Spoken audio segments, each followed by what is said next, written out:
In this video series, we'll be going over sub-meta achievements we should complete in order to work our way to getting the good boy. For today's video, we'll be going after the Treasures of Zaralek Caverns sub-meta achievement, and this requires us to discover all the hidden treasures scattered within Zaralek Caverns, but don't worry, we'll go through how to get each one. This is True Endgame Light, welcome to the video. For the first one, it's going to be the old trunk over here in Glimmerrog. This requires an old trunk key, and to get it, we'll just need to catch the thieving rock mouse 5 times, and it's located near the vicinity. To help with finding it, we can use a macro which is /target thieving rock mouse to find it, since it is quite difficult to see. Once we catch the mouse 5 times, we'll be able to unlock the old trunk by this wagon, and that's one down on the list. Now on to the second hidden treasure, it's going to be the bloody body, but there are 2 things we'll need to complete first in order to find it. First, we'll have to progress through the Embers of Neltharion campaign up until we're at the last chapter, the Ancient Bargain. Then we'll have to progress some more into the storyline until we complete the quest in the Wake of Ashes in order to phase in the Dragon Scale camp located here. After we finish that, we'll have one of the requirements done. The next requirement we'll need is to do a few quests with the storyline of the dragons and the Scale expedition over on this cliff area.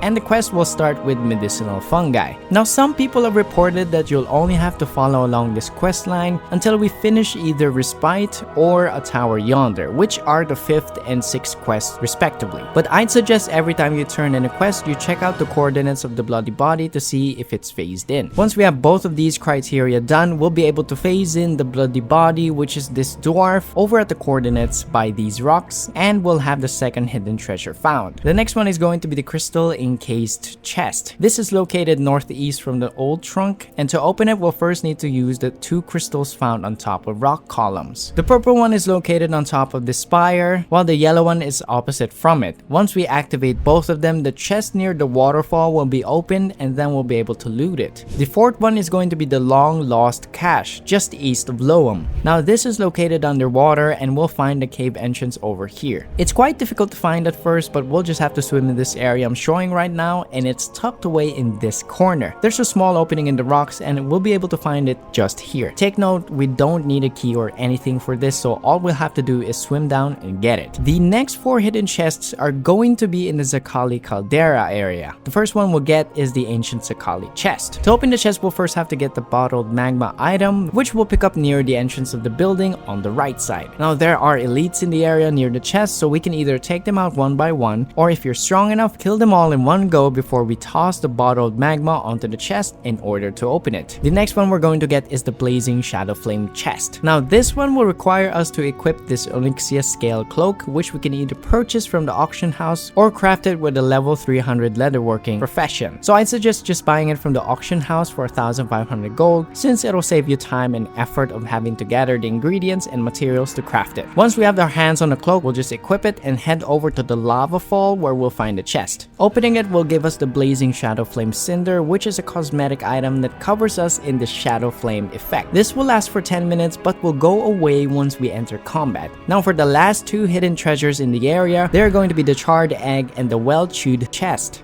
The Well-Chewed chest needs a key which we collect near this dead core beast. We'll be able to find a key by the back of its neck, and we'll use that to open the chest. The Charred Egg is going to be found on top of this nest where I'm showing right now, and we'll simply loot it to get progress on the achievement. For the last item, it's going to be the Chest of Flights. To be able to find the chest, we'll first have to find the secret cave. So we'll go to this coordinate, and halfway up the pathway, we'll want to stand next to this little shrine right on the ground before we turn towards the north, and we'll be able to see these rocks or stalactites. On the left of it, we'll see a V-shaped gap in the background, so we'll fly over that gap and we'll be able to find the entrance on the right side. To unlock the chest, we'll just have to activate these empowered gems in the following order. We'll start with red, black, blue, then yellow and green. The order of the colors are displayed on the banner above the chest, and we'll follow the pattern starting from the top going to the bottom. Afterwards, you can now open the chest and we'll have 1 sub-meta achievement done for the good boy. Before I let you guys go, we're reaching our first major milestone of 1,000 subscribers, and once we do hit it, we'll be giving away an epic edition of the War Within, which includes various things like a mount, cosmetics, 30 days of in-game time, and much more. We'll announce the winners on our channel's community post, so stay tuned description for that. If you found this video insightful, then leave a like and subscribe, and definitely check out True Endgame's Mount Collector tool in the description down below.